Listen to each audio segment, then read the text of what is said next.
One day, Thomas was at the junction when Gordon shuffled in with some trucks.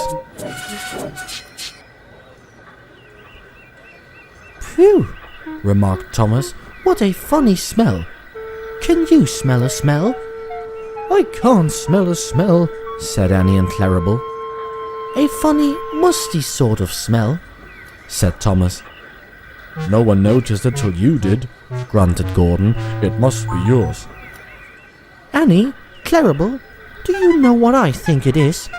whispered Thomas loudly. "It's ditch water."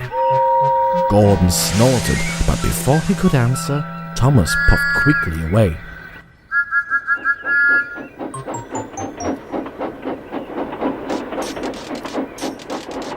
Annie and Clarabel could hardly believe their ears. "He's dreadfully rude. I feel quite ashamed. He's dreadfully rude," they twittered to each other. "You mustn't be rude. You make us ashamed," they kept telling Thomas, but Thomas didn't care a bit. That was funny, he chuckled. He felt very pleased with himself. Annie and Clarabel were deeply shocked.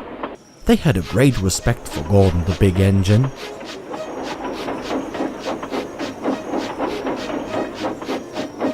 Thomas left the coaches at the station and went to a mine for some trucks.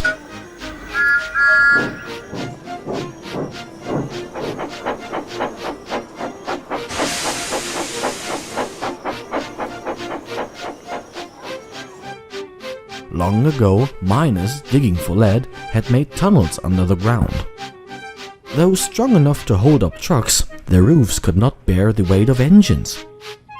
A large notice said, "Danger!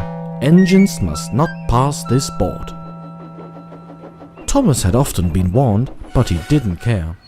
"Silly old board," he thought.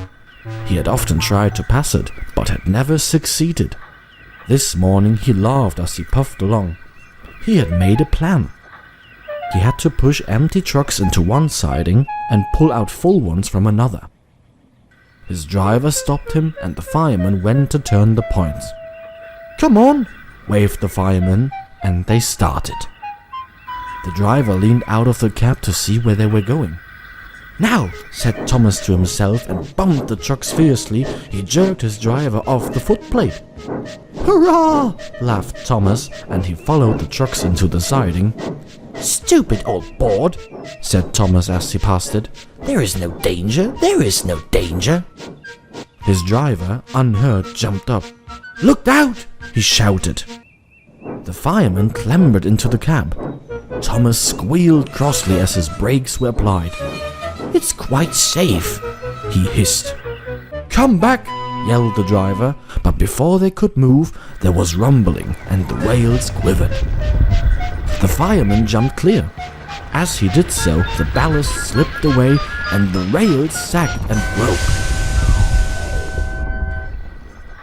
"Fire and smoke," said Thomas.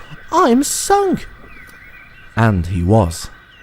Thomas could just see out of the hole, but he couldn't move. "Oh dear," he said, "I'm a silly engine." "And a very naughty one too," said a voice behind him. "I saw you." "Please get me out. I won't be naughty again." "I'm not so sure," replied the Fat Controller. "We can't lift you out with a crane. The ground's not firm enough." Let me see. I wonder if Gordon could pull you out." "Yes, sir," said Thomas nervously. He didn't want to meet Gordon just yet. "Town of mine is here," laughed Gordon. What a joke! He chortled, puffing to the rescue. "Poop, poop, little Thomas," he whistled. "We'll have you out in a couple of puffs." Strong cables were fastened between the two engines. "Poop, poop, poop. Are you ready?" "Heave!" called the Fat Controller. But they didn't pull Thomas out in 2 puffs. Gordon was panting hard and nearly purple before he had dragged Thomas out of the hole and safely past the board. I'm sorry I was cheeky, said Thomas. That's all right, Thomas. You made me laugh. I like that. I'm in disgrace, Gordon went on pathetically. I feel very low. I'm in disgrace too, said Thomas. Why, so you are, Thomas. We're both in disgrace. Shall we form an alliance? An ally... What was it? An alliance, Thomas.